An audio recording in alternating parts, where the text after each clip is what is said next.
بسم اللہ الرحمن الرحیم۔ منتخب احادیث کلمہ طیبہ غیب کی باتوں پر ایمان سے پڑھا جا رہا ہے۔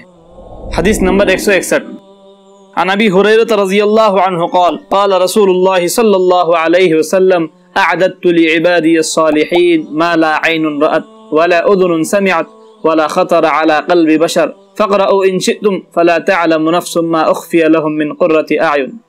یہ بخاری شریف کی روایت ہے۔ ترجمہ سنیے۔ حضرت ابو ہریرہ رضی اللہ عنہ سے روایت ہے کہ رسول اللہ صلی اللہ علیہ وسلم نے حدیث قدسی بیان کرتے ہوئے ارشاد فرمایا، میں نے اپنے نیک بندوں کے لیے ایسی نعمتیں تیار کر رکھی ہیں جن کو نہ کسی آنکھ نے دیکھا، نہ کسی کان نے سنا اور نہ کسی انسان کے دل میں کبھی ان کا خیال گزرا۔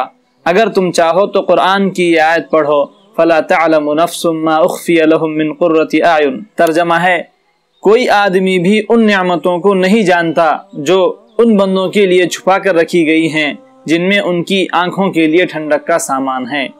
حدیث نمبر 162 عن سہل بن ساعدی رضی اللہ عنہ قال قال رسول اللہ صلی اللہ علیہ وسلم موضع صوت فی الجنہ خیر من الدنیا وما فیہا۔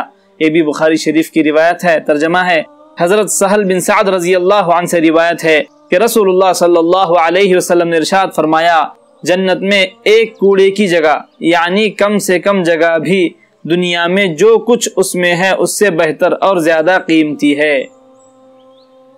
حدیث نمبر 163 عن انس رضی اللہ عنہ قال قال رسول اللہ صلی اللہ علیہ وسلم ولقاب قوس احدکم او موضع قدم من الجنہ خیر من الدنیا وما فیہا ولو ان امرأة من النساء اہل الجنہ اطلعت الى الارض لأضاءت ما بینہما ولملأت ما بینہما ریحا ولنصفها یعنی الخمار خیر من الدنیا وما فیہا۔ حضرت انس رضی اللہ عنہ سے روایت ہے کہ رسول اللہ صلی اللہ علیہ وسلم نے ارشاد فرمایا، جنت میں تمہاری ایک کمان کے برابر جگہ یا ایک قدم کے برابر جگہ دنیا اور جو کچھ اس میں ہے اس سے بہتر ہے۔ اور اگر جنت کی عورتوں میں سے کوئی عورت جنت سے زمین کی طرف جھانکے تو جنت سے لے کر زمین تک کی جگہ کو روشن کر دے اور خوشبو سے بھر دے اور اس کا دوپٹہ بھی دنیا اور دنیا میں جو کچھ ہے اس سے بہتر ہے۔ اللہ تعالی ہم تمام لوگوں کو جنت کی جو نعمتیں تیار کی ہوئی ہیں ان سے فیض یاب کر دے۔